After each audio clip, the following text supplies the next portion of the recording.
Hi అండి, అందరూ బాగున్నారా? ఈరోజు ఇంట్లోనే ఎంతో రుచికరమైన సాంబార్ని ఎలా తయారు చేయాలో చూద్దాం రండి.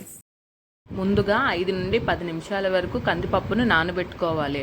అప్పుడు కందిపప్పు అనేది త్వరగా ఉడికిపోతుంది.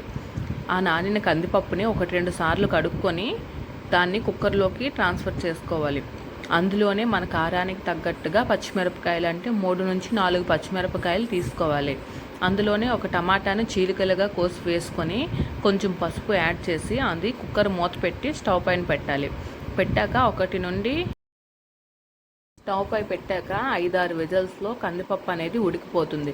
ఉడికిపోయిన తర్వాత దాన్ని స్టవ్ పక్కకు దించుకొని స్టవ్ మీద కళాయి పెట్టి కళాయి బాగా వేడెక్కిన తర్వాత అందులో కొంచెం నూనె వేసి నూనె బాగా వేడెక్కిన తర్వాత అందులో పోపులు వేయాలి. అంటే ఆవాలు, జీలకర్ర, ఎండుమిరపకాయ, కరివేపాకు వేసి అది చిటపట్లాడిన తర్వాత అందులో కొంచెం ఇంగువ వేసి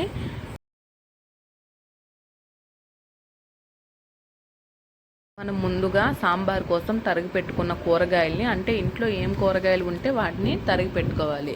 వాటిని ఈ పోపులో వేసి కొంచెం మగ్గిన తర్వాత మన రుచికి తగ్గట్టుగా ఉప్పు వేసుకోవాలి. అందులోనే కొంచెం కారం అంటే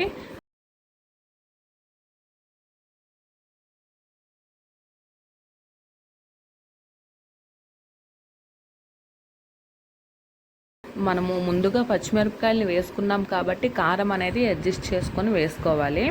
వేసుకున్న తర్వాత అవి మగ్గుతూ ఉన్నప్పుడు మనం ముందుగా నానబెట్టుకున్న చింతపండు గుజ్జుని బాగా పిండుకొని అందులో వేయాలి.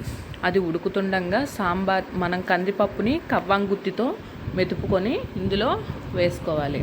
ఇది బాగా ఉడుకుతున్నప్పుడు ఇందులో చిన్న నిమ్మకాయ సైజ్ అంత బెల్లాన్ని లాస్ట్గా కొత్తిమీరని వేసి బాగా ఉడికించుకోవాలి. సాంబార్ అనేది ఎంత బాగా కెరిలితే అంత టేస్ట్ అనేది వస్తుంది. బాగా కెరిలిన తర్వాత దీన్ని ప్లేట్లోకి సర్వ్ చేసుకోవడమే. ఎంతో రుచికరమైన సాంబార్ ఇంట్లోనే సింపుల్గా తయారు చేసుకోవచ్చు.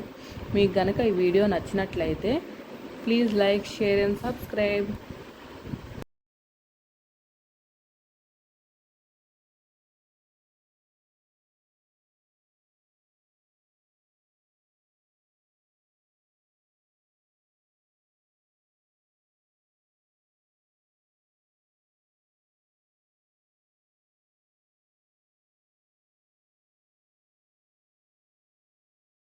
ఈ సాంబార్ వైట్ రైస్లోకి, బ్రౌన్ రైస్లోకి, ఇడ్లీలోకి అయితే సూపర్గా ఉంటుంది.